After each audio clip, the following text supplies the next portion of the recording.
요한복음 19장 23절에서 27절까지의 말씀을 우리 같이 한 목소리로 공독해 올리도록 하겠습니다. 군인들이 예수를 십자가에 못 박고 그의 옷을 취하여 네 깃에 나눠 각 한 깃씩 얻고 속옷도 취하니 이 속옷은 푸지 아니하고 위에서부터 통으로 짠 것이라. 군인들이 서로 말하되 이것을 찢지 말고 누가 얻나 제비를 뽑자 하니 이는 성경에 그들이 내 옷을 나누고 내 옷을 제비 뽑나이다 한 것을 응하게 하려 함이더라. 군인들은 이런 일을 하고 예수의 십자가 곁에는 그 어머니와 이모와 글로바의 아내 마리아와 막달라 마리아가 섰는지라. 예수께서 자기의 어머니와 사랑하시는 제자가 곁에 서 있는 것을 보시고 자기 어머니께 말씀하시되 여자여 보소서 아들이니이다 하시고 또 그 제자에게 이르시되 보라 내 어머니라 하신대 그때부터 그 제자가 자기 집에 모시니라. 아멘. 조명을 위한 기도를 드리겠습니다. 하나님, 오늘도 우리에게 말씀을 주시옵소서. 주의 말씀이 우리 가운데 선포되고 증거되실 때 우리가 이 말씀 속에서 우리 가운데 말씀하시고 교훈하시는, 우리의 영혼 가운데 말씀하시는 그 하나님의 선한 음성을 발견하고 듣는 시간이 되길 소망합니다. 하나님, 우리의 마음이, 우리의 영혼이, 우리의 생각이 변화되게 해주시고 하나님의 사람으로 살겠다 결단하는 귀한 시간 되게 도와주시옵소서. 성령의 조명하심을 통하여 이 말씀을 잘 깨닫게 해주시고 잘 이해하게 해주셔서 우리의 삶의 내용을 새롭게 하는 귀한 시간 되길 소망합니다. 하나님, 부족한 사람을 세우셨습니다. 하나님 말씀 똑똑히 잘 전하게 하시고 전하는 자나 듣는 자나 은혜의 풍성 앞에 세워지게 하여 주옵소서. 감사합니다. 거룩하신 예수님의 이름으로 기도합니다. 아멘. 본문의 말씀을 가지고 요한복음 강의 132번째 시간, 예수의 희생을 따라, 예수님의 희생을 따라서라고 하는 제목으로 말씀을 나누도록 하겠습니다.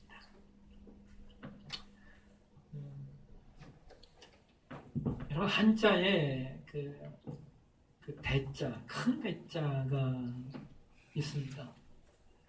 한자의 큰 대자는 그 가로 직선이 하나 있고, 그 다음에 세로로 이렇게 그 사람 인자가 조합이 되어서 만들어진 글이 큰 대자인데요. 사람 인자는 여러분 이해가 되시잖아요. 근데 이 가로 직선, 이것이 무엇을 의미하냐면, 그것은 무거운 것을 매다는, 그 짐을 매다는 거 있지 않습니까? 막대기를 의미한다고 합니다. 그래서 큰 대자, 즉 큰 대자는 큰 사람이라는 말인데요. 큰 사람은 누구인가? 무거운 짐을 지고 있는 사람이 큰 사람이라는 겁니다. 그래서 중국에서는 대인이라고 하는 말을 이 많은 식소를 거느리고 있는 사람, 자신이 먹여 살려야 될 사람들을 많이 데리고 있는 사람, 자신이 건사해야 할 식구를 많이 데리고 있는 사람을 가리켜 대인이라고 부른다고 합니다. 그 식솔의 숫자에 따라서 때로는 대대인 또는 중대인이라고 호칭을 한다는 겁니다. 그런 의미에서 대인은 누군가를 위하여 누군가의 무거운 짐을 지고 살아가는 그런 희생적인 삶을 사는 사람, 그 사람을 대인이라고 말할 수 있습니다. 최근에 방영된 영화 중에 히트하지 못했는데요, 또 하나의 약속이라고 하는 제목의 영화가 있어요. 그 영화는 한 가정에서 딸이 좋은 반도체 회사의 직원으로 들어갔는데 그 딸이 얼마 안 가서 백혈병에 걸린 겁니다. 그래서 그냥 걸린 건가 했는데 나중에 알고 보니까 그 회사에서 같은 일을 했던 여러 명의 직원들이 백혈병이나 혹은 여러 가지 희귀병에 걸린 것들을 알게 됩니다. 그리고 그 과정 속에서 그 회사가 얼마 안 되는 돈으로 합의를 보려고 하면서 직원들의 생명을 홀대하고 일종의 소모품처럼 여기는 그러한 기업의 태도를 보면서 그 딸의 아버지가 일종의 투쟁을 해가는 그런 모습을 이제 그린 영화입니다. 그 영화를 보면서 제가 그런 생각이 들었어요. 그 회사의 회장님도 대인의 의식을 가졌다면 얼마나 좋았을까 하는 생각을 해봤습니다. 그런데 여러분, 또 아마 회사를 운영하는 입장에서는 여러 가지 어려운 면이 또 있을 겁니다. 최근에 제가 보고 있는 드라마가 하나 있어요. 목사가 맨날 영화나 보고 드라마나 보는 것 같아요.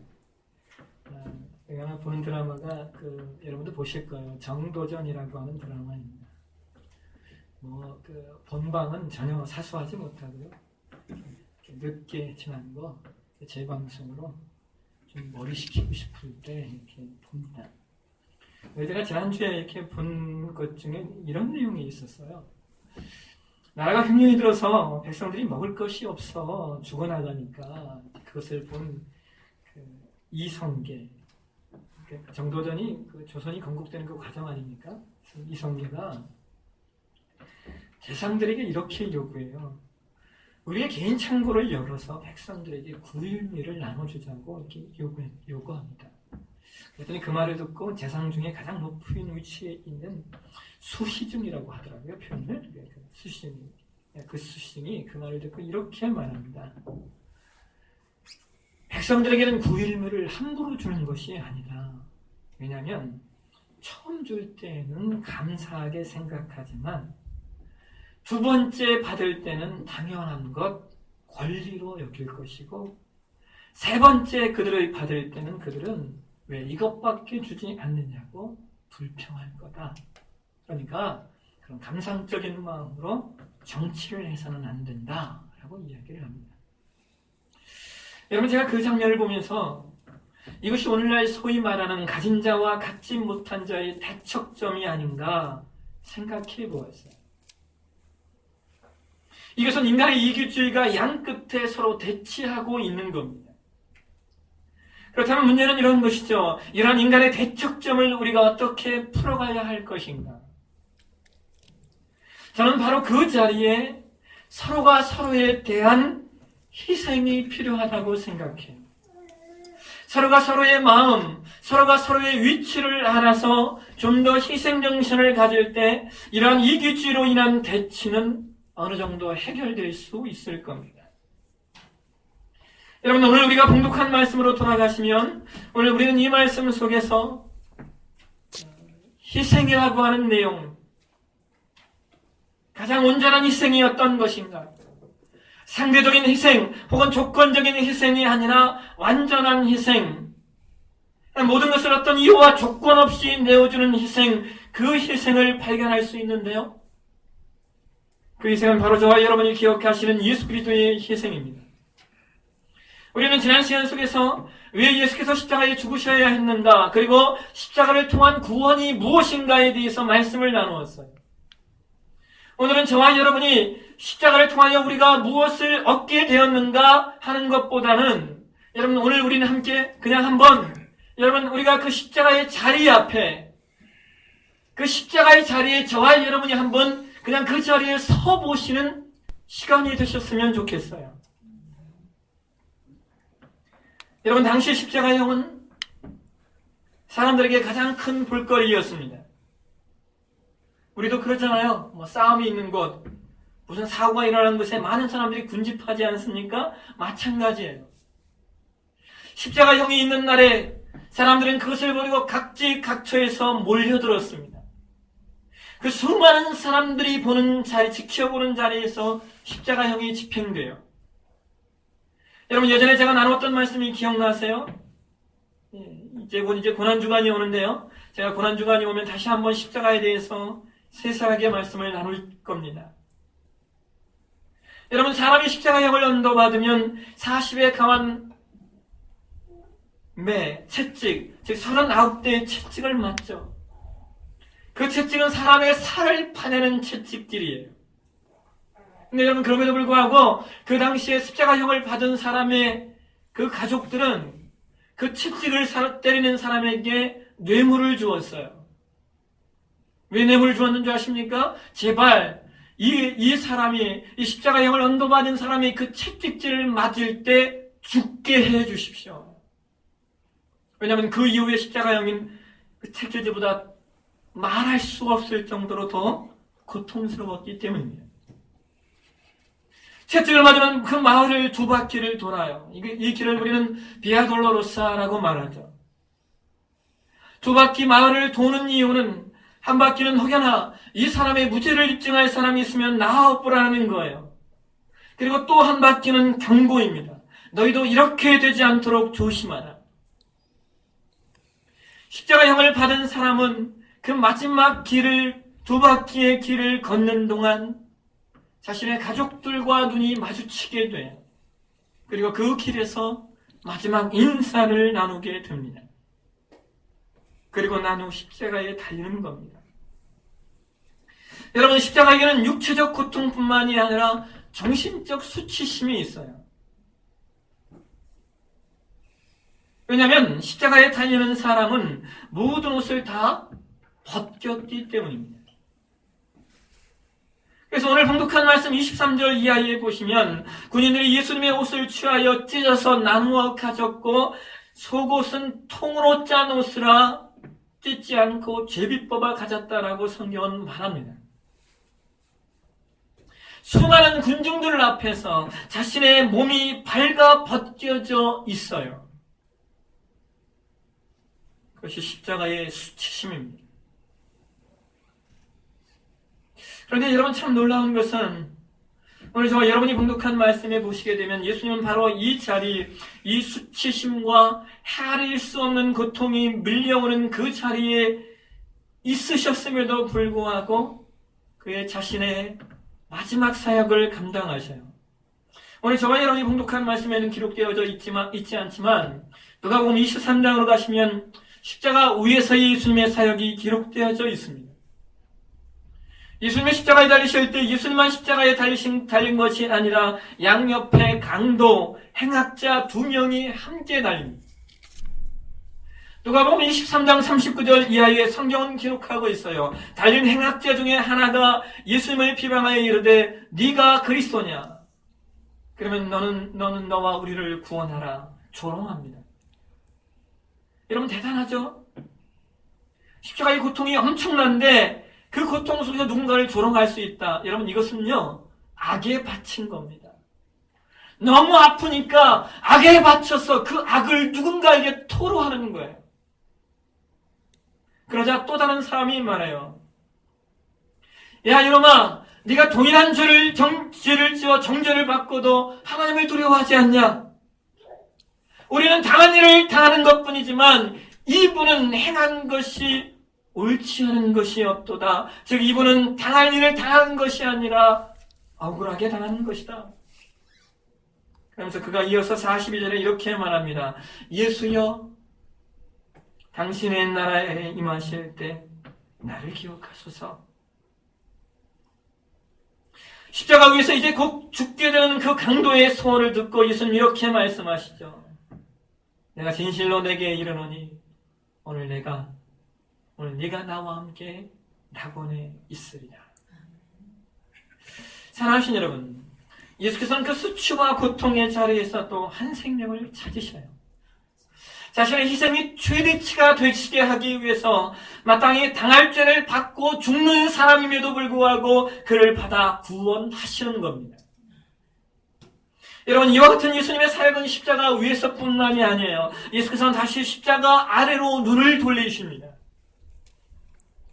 예수님의 십자가 아래에는 4명의 여인이 있었어요. 예수님의 육신적 어머니 마리아, 그리고 예수님의 예수님의 어머니의 친 동생인 이모 살로메, 그리고 예수님의 제자 중에 작은 야고보의 어머니인 글로바의 아내 마리아, 그리고 마지막으로 막달라 마리아. 성경에 막달라 마리아라고 하는 이름을 가진 여인이 두 명이 등장을 하죠. 하나는 7교신에 들렸다가 예수님으로 인하여 치유를 받았던 창녀 막달라 마리아. 또 하나는 나사렛의 누이였던 막달라 마리아입니다. 이런 많은 학자들은 이 여인을 한 사람으로 봅니다. 그냥 보시면서 그 후 이 땅에 남게 될 자신의 육신의 어머니를 챙기십니다. 그 고통의 자리에서 예수님은 어머니를 챙기셔요. 여러분, 이것은 자신이 다른 사람들을 위하여 희생하는데 정작 자신의 어머니를 돌보지 못하는 그 희생을 하지 못하는 것을 예수님은 안타까워하시는 겁니다.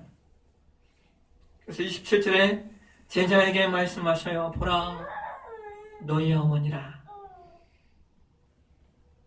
이제 이 분을 너의 어머니로 섬겨다야 하는 거예요. 나는 더 큰 일 때문에 나의 어머니를 돌보는 희생을 감당하지 못하지만 나는 이분을 너의 어머니로 여기며 희생해달라는 겁니다. 여러분, 이것만큼 인간적인 고통이 또 어디 있겠습니까? 아들로서 어머니를 돌보지 못하는 안타까운 말입니다. 하지만 그것은 차라리 죽음보다 더한 고통이 아닐까요? 저는 이 말씀 속에서 예수님의 애통함을 봐요. 나의 육신의 어머니, 그래도 내가 그녀의 자궁으로부터 나왔는데 그녀를 전혀 돌보지 못하는 인간적 애통함을 말입니다. 여러분, 이렇게 예수님의 십자가는 육신적 고통뿐만 아니라 정신적 고통이 있었어요. 예수의 십자가는 모든 것을 잃고 모든 것을 빼앗기고 모든 것이 발가벗겨지는 십자가였습니다. 그러나 그럼에도 불구하고 예수께서는 그 자를 기꺼이 선택하십니다. 예수께서 왜 그 십자가의 자리를 기꺼이 선택하셨는가? 성경은 이것을 이렇게 말합니다. 하나님이 세상을 이처럼 사랑하사 독생자를 주셨으니 이는 그를 믿는 자마다 멸망하지 않고 영생을 얻게 하려 하십니다. 여러분, 우리가 좋아하는 요한복음 3장 16절은 바로 이 과정을 통하여 이루어지는 겁니다. 십자가의 눈물과 십자가의 희생, 십자가의 고통의 과정을 통하여 완성되는 거예요.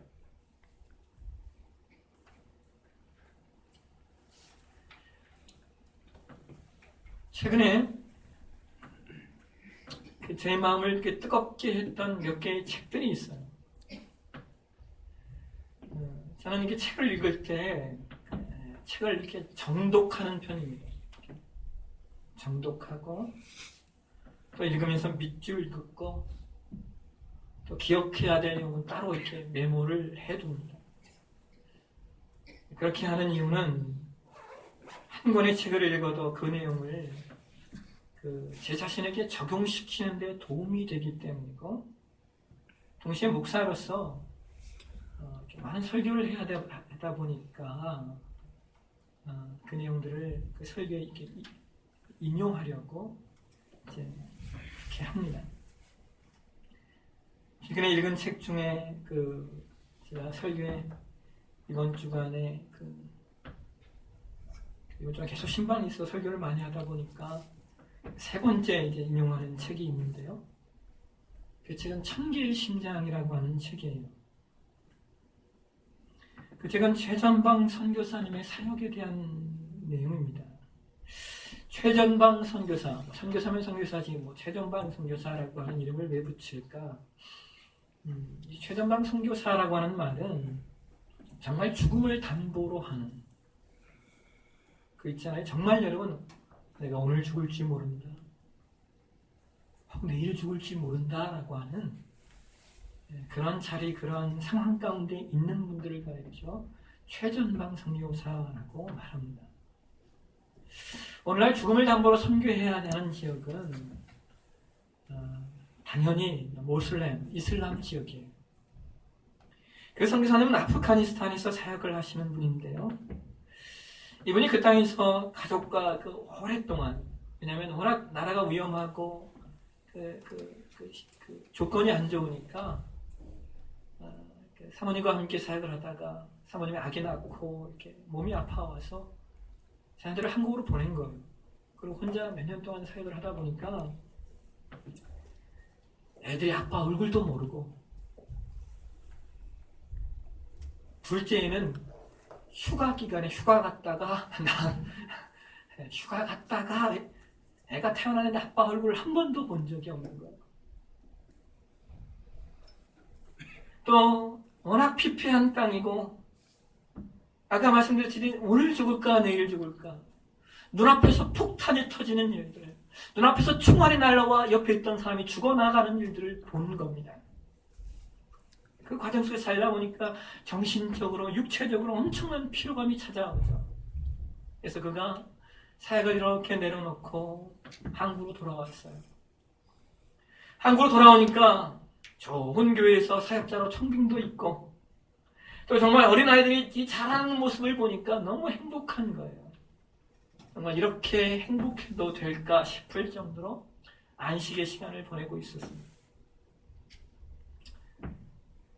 그러던 중 어느 한 지역에서 이분을 이제 강사로 좀 초청을 했어요. 그래서 이분이 목포의 한 지역에 강의를 하러 갔다가 강의 시간 이렇게 기다리면서 사무실에 이렇게 앉아 있는데 사무실에 그 책장에 책들이 많이 이렇게 꽂혀 있는 겁니다. 무슨 책이 있나 이렇게 살펴보다가 유독 눈에 들어오는 책 한 권 있었어요. 그 책을 딱 뽑아봤더니 한눈에 보기에도 오래되어 보이는 그 책, 제목도 보지 않고 그냥 중간쯤을 딱 폈답니다. 그 펼쳐진 책장 속에서 사진 한 장이 눈에 들어왔어요. 그래서 어떤 사람의 그 무덤 사진이었는데요. 그 사진은 100년 전 조선 땅에 들어온 한 자매 선교사의 이야기가 실려 있었고 그 자매의 무덤이었어요. 100년 전 조선 땅에 들어온 한 여성 선교사. 이름은 루비 캔드릭이라고 하는 선교사입니다. 사진 속에 담긴 그 선교사의 무덤 묘비에 이런 글이 적혀 있었습니다. 만일 나에게 1000개의 생명이 있다면 그 모두를 조선을 위해 바치겠습니다. 만일 나에게 1000개의 생명이 있다면 그 모두를 조선에 바치겠습니다. 여러분, 그녀는 조선에 들어온 지 8개월 만에 26살의 나이로 숨진 의료 선교사였어요. 여러분 생각해 보세요. 26 그리고 고작 8개월 하고 싶은 것도 많고 할 것도 많은 정말 꽃다운 나이였는데 도대체 이 조선 땅에 무엇이 있기에 그녀는 이 황량한 땅에서 자신의 생명을 바쳐야 했을까? 그 선교사님은 그 100년 전에 루비 캔드릭이 이 땅을 향하여 외쳤던 만일 나에게 1000개의 생명이 있다면 그 모두를 조선에 바치겠다는 그 외침을 하나님의 음성으로 들어요. 그리고 그는 다시 그 한국에서의 모든 일정을 다시 정리하고 다시 아프가니스탄으로 돌아갑니다. 사랑하신 여러분, 오늘날 세상은 희생이라는 단어를 조롱합니다. 사람들은 말해요. 굵게 살다가 짧게 가는 것보다 얇게 살다가 길게 가는 게 좋다. 사람들은 말해요. 내 인생, 그 인생을 즐기기 위해서 희생 같은 것은 개나 줘버려라. 조금만 비겁해지면 인생이 즐겁다. 사람들은 말합니다.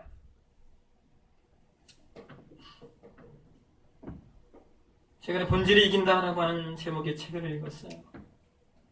그 책에서 저자가 오늘날 한국교회 목회자들의 현실을 바라보면서 이렇게 풍자하는 글들을 이렇게 좀 실었어요. 제목이 이래요. 목회에 성공하고 싶으냐? 내가 몇 가지의 팁을 알려주마. 그러면서 그 제목 아래 작은 글씨로 이렇게 썼어요. 사역을 하면서 주님과 확실하게 이별하는 방법. 이렇게 썼습니다. 저자가 이런 얘기를 해요. 신학적인 방향을 잘 잡아라.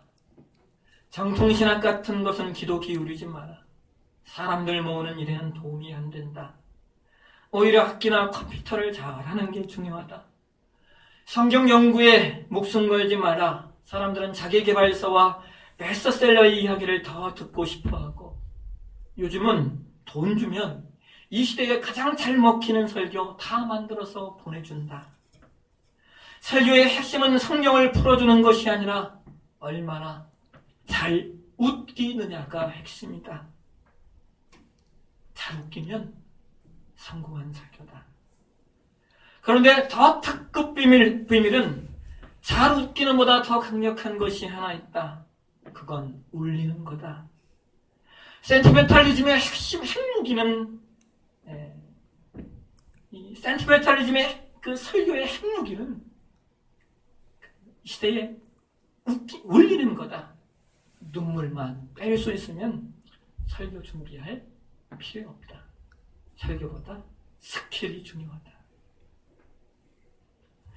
전도사로 사역할 때 무조건 큰 교회에 가라. 취직하면 주기사역으로 일해라.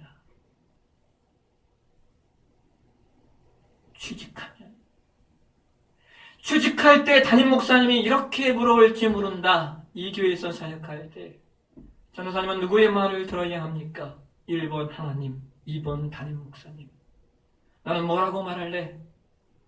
이런 질문 앞에 나는 당당히 2번을 외칠 수 있어야 된다. 담임 목사님도 답이 1번인 줄 알지만 네가 2번을 크게 외칠 때 너를 인정하게 된다. 새겨들어라. 조금만 비겁하면 인생이 편하다. 여러분, 이런 시대에 희생이라는 단어를 들먹거리는 저희 설교가 얼마나 부끄러운지요. 이건 순수한 게 아니라 얼마나 치기 어린 철부지 노름인지 모릅니다. 그러나 여러분, 그럼에도 불구하고 우리는 희생에 대하여 이야기하지 않을 수 없어요. 왜냐하면 예수님은 1000개의 심장이 아니라 100만 개의 심장이라도 우리를 위하여 희생하셨을 분이기 때문입니다. 더 나아가서 여러분, 우리에게 왜 희생이 필요한가?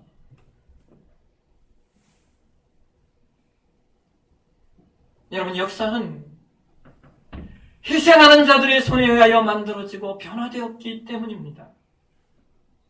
세계 역사에 기록된 사람들의 대부분은 모두 희생했던 사람이에요. 자신의 생명이든 자신의 삶의 내용이든 말입니다.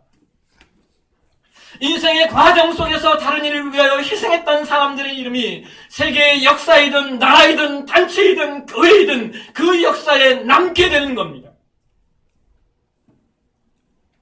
그리고 희생이 무엇인지 아는 자를 우리는 대인이라고 말하고, 희생이 무엇인지 아는 자에게 우리는 더 많은 일을 맡기는 겁니다.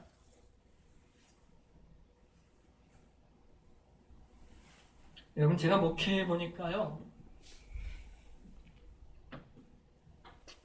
누구에게 어려운 일을 맡기냐? 교회 사역에 어려운 일이 있고 좀 나은 일도 있고 부담되는 사역들 일들 있잖아요. 부담되는 사역이 있을 때마다 제 머릿속에 당연히 떠오르는 사람은 믿을 만한 사람입니다. 믿을 만한 사람. 그 어려운 일을 맡겨도 믿음으로 해낼 수 있는 분. 믿을 수 없으면 말도 못합니다. 그런데 여러분, 누가 믿을 만한 사람이냐?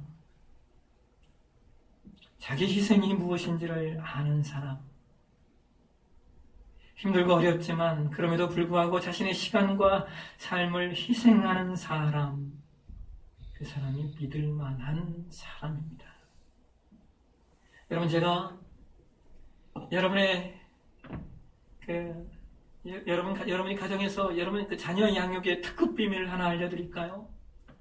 여러분, 여러분의 자녀를 희생할 줄 아는 자녀로 키우십시오. 왠지 아십니까? 지금의 시대는 그 누구도 희생을 가르치지 않아요. 가정에서도 희생을 가르치지 않고, 학교에서도 희생을 가르치지 않고, 심지어 교회에서도 희생에 대해 이야기하지 않아요. 싫어하니까. 그래서 여러분, 여러분의 주께서 희생의 모범을 우리에게 보여주셨고 우리에게 그러한 삶을 요구하시기 때문이에요. 그것이 바로 신자가 살아야 될 삶의 아름다운 내용입니다. 오늘 저는 저와 여러분이 대인이 되셨으면 좋겠습니다. 여러분 많은 식소를 거느리십시오. 여러분이 많은 사람을 책임지는 사람이 되어주십시오. 그래서 누군가를 위하여 희생할 줄 아는 그런 대인. 나아가 여러분 저는 우리 교회가 대교회가 되었으면 좋겠어요.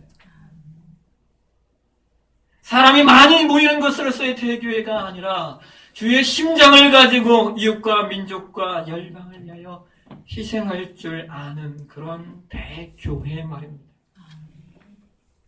그런 대인의 인생, 그런 대교회 만들어가는 저와 여러분의 삶이 되어주시기를 주의 이름으로 축원합니다.